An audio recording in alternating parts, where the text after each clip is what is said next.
오늘 우리에게 주신 말씀은 잠언 29장 18절, 창세기 15장 5절, 누가복음 16장 10절입니다. 성경이 있으신 분은 성경을 펼쳐 주세요. 잠언 29장 18절, 창세기 15장 5절, 누가복음 16장 10절입니다.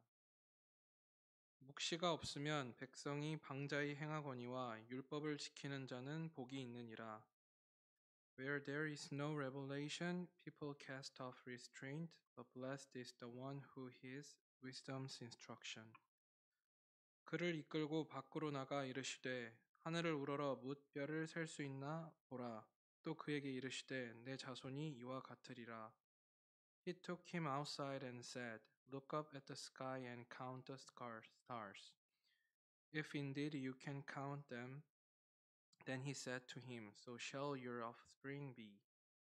지극히 작은 것에 충성된 자는 큰 것에도 충성되고 지극히 작은 것에 불의한 자는 큰 것에도 불의하느니라. Whoever can be trusted with very little can also be trusted with much. And whoever is dishonest with very little will also be dishonest with much. 이것은 하나님의 말씀입니다. 아멘.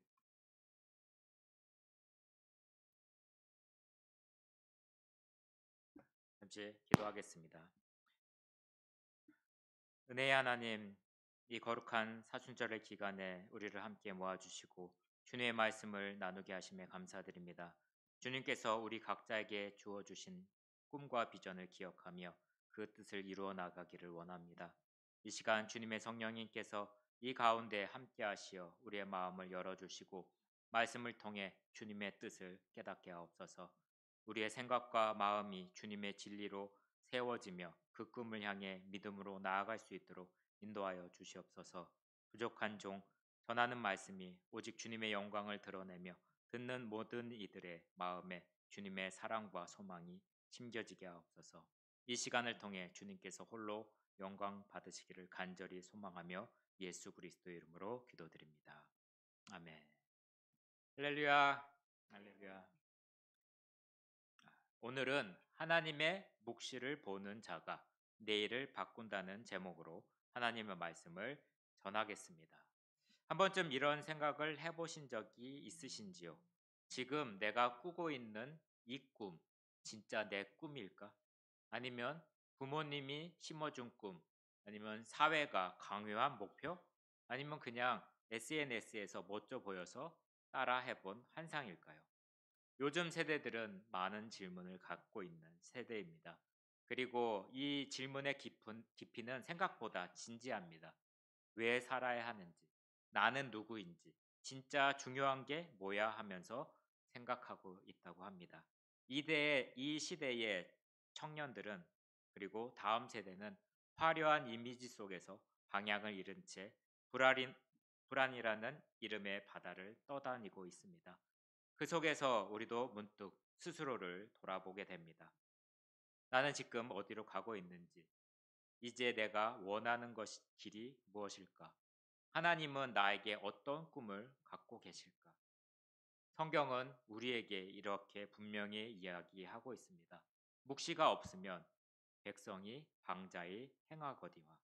묵시가 없으면, 즉 하나님의 비전이 없으면 사람은 방향을 잃고 맙니다.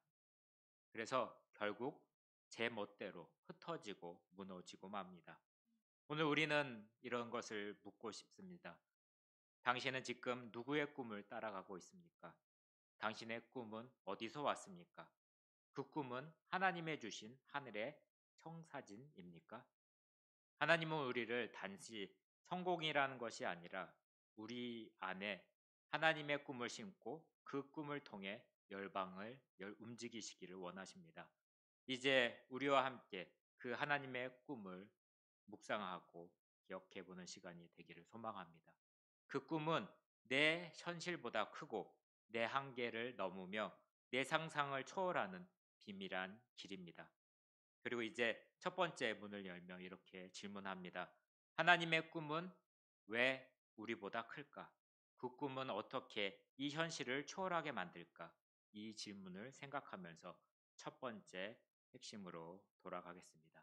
한번 화면을 보시고 함께 읽어주시기 바랍니다. 첫째,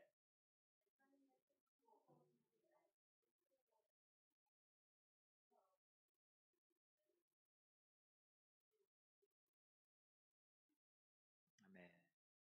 여기에서 묵시라는 단어는 히브리어로 하존이라고 하는 발음을 가지고 있습니다. 단순히 이상이나 계획이 아닙니다. 이것은 하나님의 주신 비전, 초월적 청사진, 영적인 나침반이라는 뜻을 가지고 있습니다. 이 묵시가 없는 삶은 어떤 모습으로 살아갈 수밖에 없을까요? 기준이 사라지고 마음은 흔들리며 삶은 방황하게 됩니다. 방자에 행한다는 말은 통제되지 않고 흩어지는 상태입니다. 묵시는 우리의 내면을 견고히 붙잡아주는 하나님의 이정표와도 같습니다. 이 묵시가 우리 안에 있을 때 비로소 우리는 방향을 멈추고 방향을 찾을 수 있습니다. 모세 모두가 다 아실 것입니다. 젊은 시절 왕 애굽의 궁에서 자라며 민족을 위해서 뜨거운 꿈을 품었습니다. 그는 정의감에 불타올라 어떤 행동을 하죠? 핍박하는 애굽 사람을 죽입니다. 그러나 그것은 하나님의 방법이 아니었습니다. 모세의 꿈은 옳았지만 하나님의 꿈은 그보다 훨씬 크고 깊었습니다. 모세가 품은 꿈은 해방이었지만 하나님의 품으신 꿈은 제사장 나라, 거룩한 백성이었습니다. 출애굽기 19장 6절의 말씀을 한번 보시겠습니다. 함께 읽겠습니다. 너희가 내게 대하여 제사장 나라가 되며 거룩한 백성이 되리라. 하나님은 단지 이스라엘을 애굽에서 해방시키는데 멈추지 않으셨습니다. 그들을 통해서 열방을 축복하고 그들을 제사장 나라 삼아 하나님과 세상 사이에 거룩한 중재자 역할을 맡기셨습니다. 여러분, 우리가 지금 생각하는 꿈이 작아서가 아니라 하나님의 시야에 비해 너무 좁기 때문이 아닐까요? 하나님은 단지 나를 축복하기 원하시는 것이 아닙니다. 나를 통해서 열방을 향한 하나님의 통로가 되기를 원하십니다. 요셉의 꿈은 처음엔 어떤 것을 받았을까요? 오해를 받았습니다. 형들이 절하고 해와 달과 별이 절한다는 그의 꿈은 형들에게 오만하게 들렸고 결국 그는 미움을 받아서 구덩이에 던져졌습니다. 그러나 하나님의 꿈은 그를 어떻게 세우셨죠? 애굽의 총리를 세우기 위한 통로였습니다. 그리고 그 꿈은 단지 요셉의 개인의 성공이 아니라 하나님의 언약 백성들을 기근에서 살리는 구조의 그렇게 구원의 꿈이었습니다.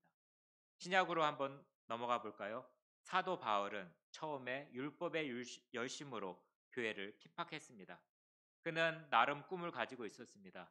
그러나 다메섹 도상에서 부활하신 예수님을 만난 후에 그의 꿈은 완전히 달라졌습니다. 그는 이방인의 사도가 되어 하나님의 비밀한 경륜, 즉 유대인과 이방인을 복음으로 하나 되게 하시는 구속사의 비전을 붙잡게 됩니다. 인간의 꿈은 율법에 머물러 있지만 하나님의 꿈은 복음이었습니다. 인간의 길은 계산이었고 하나님의 길은 계시였습니다. 잠언이 쓰인 시대는 솔로몬의 지혜가 드러났던 시대지만 이스라엘 초대 왕정 초기 사다 시대를 지나며 영적으로 아주 혼란스러운 시기를 겪었습니다. 그때 사람들이 가장 결핍된 것이 무엇이었냐면 바로 이 묵시였습니다. 하나님의 말씀을 보는 눈이었습니다. 사무엘상 3장 1절에 이런 말씀이 있습니다. 그때에는 여호와의 말씀이 희귀하여 이상이 보이지 않았더라. 하나님의 비전이 사라지면 도덕이 무너지고 사회는 붕괴됩니다. 말씀이 사라진 그 시대처럼 오늘날의 시대도 묵시가 희귀해지고 있습니다. 그래서 예레미야는 절망의 시대 바벨론 포로 가운데 외쳤습니다. 너는 내게 부르짖으라. 내가 내게 응답하겠고 내가 알지 못하는 크고 비밀한 것을 내게 보이리라 하는 말씀이 있습니다. 여러분 지금 아무것도 보이지 않아도 하나님을 찾고 부르짖으십시오. 하나님의 꿈은 절망의 순간에도 비밀이 일하고 있습니다. 혹시 지금 품고 있는 꿈이 너무 인간적이고 작지 않습니까? 내 욕심이 만든 목표는 아니었는지, 하나님 없이도 계산 가능한 수준의 비전은 아니었는지 스스로 물어봐야 합니다. 하나님은 성도님의 직장을 통해 열방을 바꾸시고 자녀를 통해 세대를 변화시킬 계획을 하고 계시고 성도님의 눈물을 통해서 부흥의 씨앗을 심고 계십니다. 그러므로 이제는 세상의 꿈을 버리고 하나님의 묵시를 품으십시오. 그것이 바로 성도님의 인생의 하늘의 청사진일 것입니다. 우리는 지금 하나님의 큰 꿈을 보았습니다. 그러나 그 꿈은 막연한 감동으로 끝내서는 안 됩니다. 이제 그 꿈을 구체적으로 그려봐야 합니다. 다음은 그 꿈을 어떻게 시각화하며 믿음으로 붙잡아야 하는지 함께 살펴보겠습니다. 화면에 보시면 둘째를 함께 읽어주시기 바랍니다.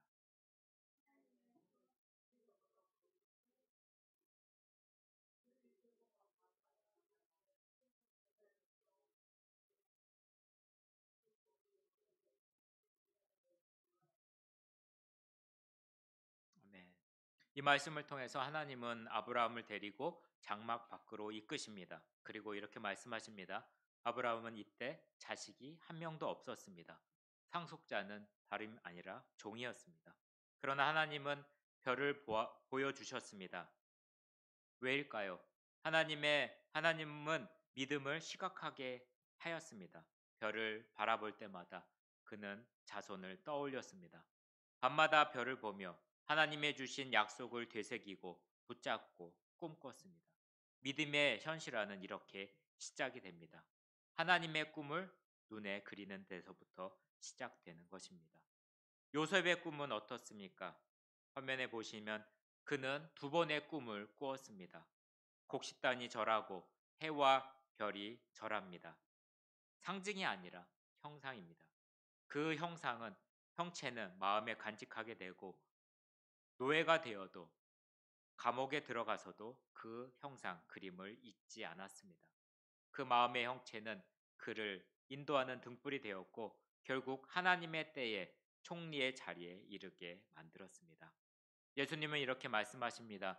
무엇이든지 기도하고 구하는 것은 받은 줄로 믿으라. 그리하면 너희에게 그대로 되리라.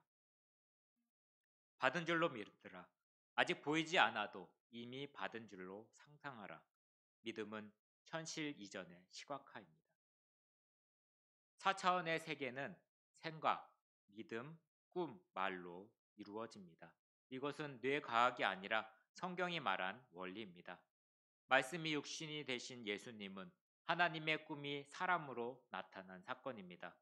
하나님의 로고스는 추상이 아니었고 형체를 가진 말씀이었습니다.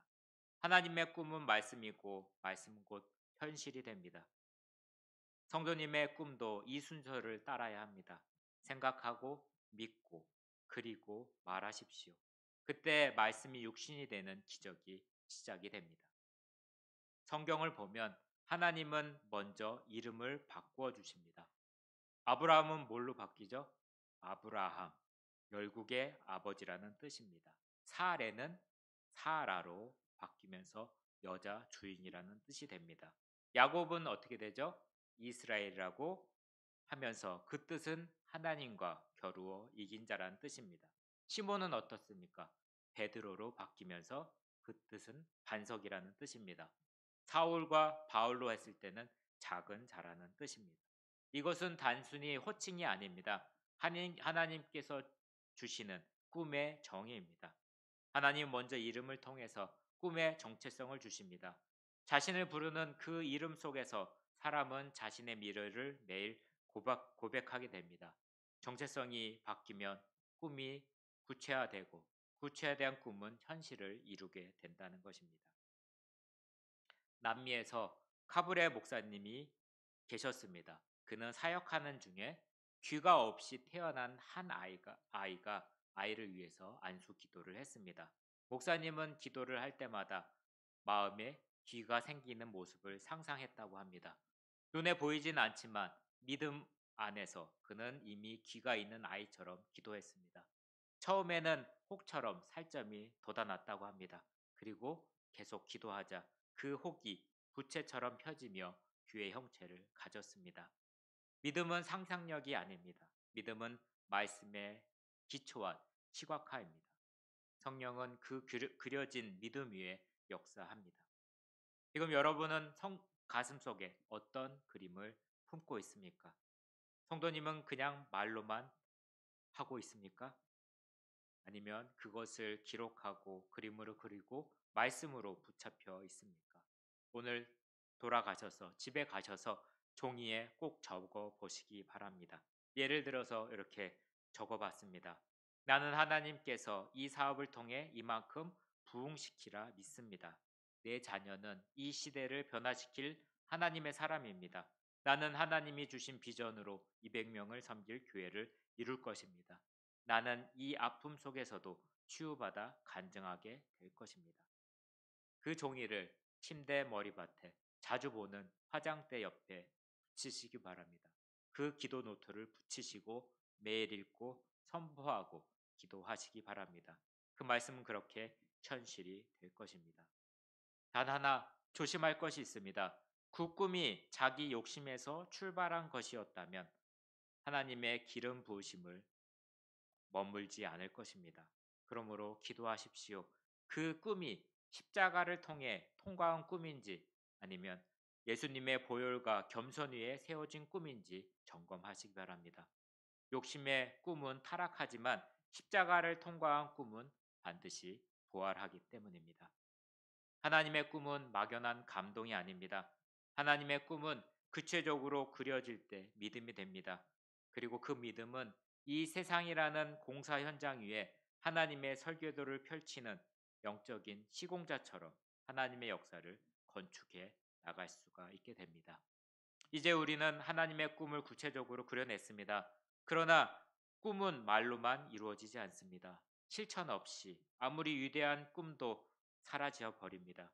이제 우리는 그 꿈을 이루는 첫 발걸음, 작은 일에 충성하며 현실을 뚫는 믿음의 실천으로 나아가야 합니다. 그 다음의 내용은 여기 있습니다. 함께 화면을 보시면서 읽어보겠습니다. 시작.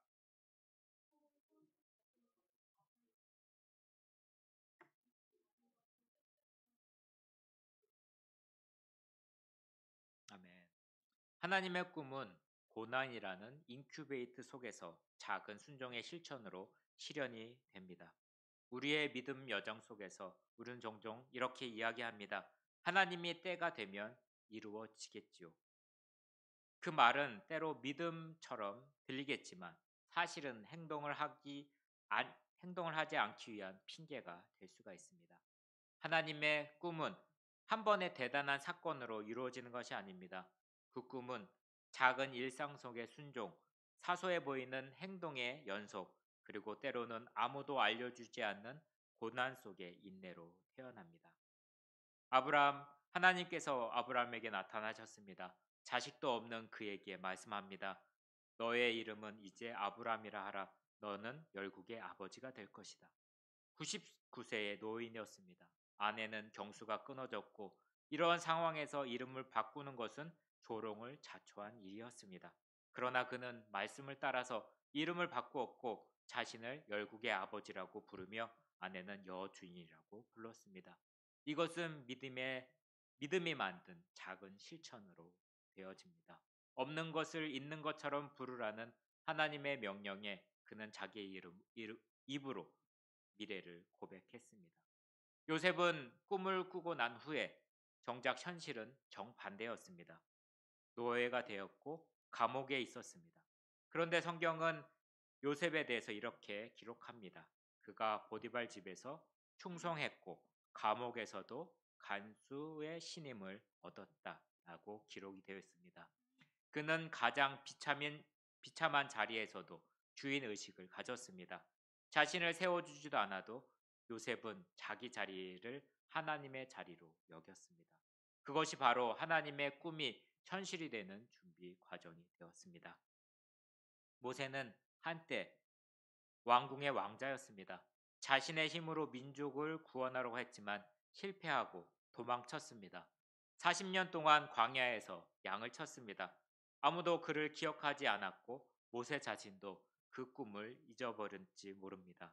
그러나 하나님은 40년 그 긴 세월 속에서 모세는 양떼가 아닌 사람을 치는 목자로 다듬고 계셨습니다. 작은 양 한 마리를 돌보는 훈련, 이스라엘 백성을 돌보는 지도력의 기초가 된 것입니다. 씨앗이 땅에 떨어져 깨어지지 않으면 열매를 맺을 수가 없습니다. 꿈도 마찬가지입니다. 고난 속에서 깨어지고 검증받고 새롭게 재구성되어야 합니다. 베드로전서 1장 7절에 이런 말씀이 있습니다. 너희 믿음의 시련이 불로 연단하여도 없어질 금보다 더 귀하여 예수 그리스도에 나타나실 때에 칭찬과 영광과 존귀를 얻게 하려 함이라. 고난은 단지 힘든 시간이 아니라 하나님의 여러분의 꿈을 정금처럼 연단하시는 시간입니다. 진짜의 꿈은 고난을 견디는 가운데 살아남습니다. 그리고 그 고난은 단지 터널이 아니라 인큐베이터입니다. 믿음의 생명이 자라나는 비밀의 방이 됩니다. 혹시 찰스 웹스라고 하시는 분이 알고 계시는지요? 학력도 없고 배경도 없었습니다. 그러나 그는 철강 회사에서 청소부로 입사하게 됐습니다. 이 회사가 자기의 것처럼 여기고 매일매일 최선을 다해 청소를 했습니다. 사람들은 웃습니다. 왜 저렇게 열심히 일하지? 그렇게 조롱했지만 그는 흔들리지 않았습니다. 이에 감동한 사장은 그에게 보너스로 받은 금액은 당시 기준으로 100만 달러였습니다. 그의 충성은 결국 회장의 눈에 들었고 그는 사장이 되었을 뿐만 아니라 카네기의 유언에 따라서 후계자로 세워졌습니다. 왜일까요? 작은 일에 충성했을 때 태도가 큰 꿈으로 증명했기 때문입니다. 하나님이 주신 꿈이 있습니까? 그렇다면 지금 그 꿈을 향한 작은 순종을 시작하십시오. 교회의 부흥을 꿈꾸십니까? 매일 정할 시간을 정해서 교회를 위해 기도하십시오. 자녀와 또한 손자 손녀를 위해 회복을 꿈꾸십니까? 자녀의 이름을 부르며 축복 기도를 하십시오. 사업의 부흥을 꿈꾸십니까? 성실함과 정직으로 오늘 하루의 고객을 섬기시기 바랍니다. 질병의 치유를 믿으십니까? 말씀을 붙잡고 그 말씀을 선포하면서 오늘도 건강한 저처럼 말하고 행동하십시오. 꿈이 태어나기 위해서는 침대가 필요합니다. 그 침대는 바로 여러분의 실천일 것입니다. 작은 일, 지금 이 자리에서 시작하시기 바랍니다. 사랑하는 성도님 여러분, 하나님의 꿈은 감동으로만 이루어지지 않습니다. 그 꿈은 기도로 잉태되고 작은 신천으로 현실화되고 고난 속에서 단단해집니다. 크고 위대한 하나님의 계획도 작은 순종이 없으면 흩어집니다. 그러나 믿음의 작은 순종은 천국 역사를 이 땅 위에 풀어내는 출발점이 된다는 것입니다. 이제 우리는 하나님의 꿈을 품었습니다. 그 꿈을 말씀으로 확인했고 구체적으로 그려보았습니다. 그리고 지금 작은 실천과 고난의 인내로 그 꿈을 현실로 옮기고 있습니다. 요한계시록 21장의 5절에 보시면 하나님께서 이런 말씀을 합니다. 보라, 내가 만물을 새롭게 하노라. 이것이 바로 하나님의 꿈입니다. 옛것을 지나 눈물을 닦고 세상을 치유하며 마침내 새 창조로 이끄시는 하나님의 궁극적인 비전입니다. 그리고 그 새 창조는 하나님의 꿈 하나에서, 당신의 꿈 하나에서 시작이 될 수가 있습니다. 그러므로 사랑하는 성도님 여러분, 그리십시오. 그 꿈을 잃지 마시고 그 믿음을 꺾지 마시기 바랍니다. 그 소망을 포기하지 마시기 바랍니다. 하나님은 당신을 통해 역사하십니다. 지금 이 자리에서 당신의 믿음을 다시 고백하십시오. 지금 이 순간에 당신의 꿈을 다시 선포해 보십시오. 지금 이 하루를 다시 말씀으로 세워보십시오. 그것이 하나님의 꿈을 이 땅 위에 실현하는 하늘의 통로가 될 것입니다. 하나님의 꿈은 항상 크고 깊고 비밀스럽게 시작이 됩니다. 그리고 그 꿈은 조용한 인내에서 자라고 작은 실천 가운데 드러나며 흘러가는 삶 속에서 세상에 보낼 수가 있습니다. 우리는 오늘 그 꿈을 다시 품었습니다. 구체적으로 그려보았고 작은 순종으로 실천했고 이제는 그 꿈을 끝까지 지키며 살아가야 할 책임 앞에 서 있습니다. 화려한 언어는 사라져도 좋습니다. 뜨거운 감정은 식어도 괜찮습니다. 그러나 이 한 가지는 남겨야 합니다. 나는 끝까지 믿겠다. 나는 끝까지 살아내겠다. 그 믿음 하나, 그 고백 하나가 이 시대의 어둠 속에서 작지만 꺼지지 않는 등불이 될 것입니다. 묵묵히 그리고 단단하게 소리 없이 그러나 분명하게 실천하십시오. 함께 화면에 보시면서 함께 읽어보시기 바랍니다. 함께 읽겠습니다. 주님, 다시 하나님의 꿈을 보게 하소서. 내 안에 흐릿해진 비전을 새롭게 하시고 하늘의 청사진을 다시 내 마음에 그리게 하소서. 믿음으로 내일을 선포하게 하시고 고난 속에서도 꿈을 놓지 않게 하소서. 주님, 그 꿈을 지키게 하시고 흘려보내게 하시고 끝까지 살아나게 하소서. 주님, 주님의 꿈으로 내 인생을 다시 쓰시옵소서. 이 말씀을, 이 기도를 생각하시면서 주여 삼창으로 함께 통성으로 기도하겠습니다. 안주 부탁드리겠습니다. 주여, 주여, 주여. 하나님 아버지, 주님 함께 해주심을 감사드리고 또한 우리에게 꿈을 보여주시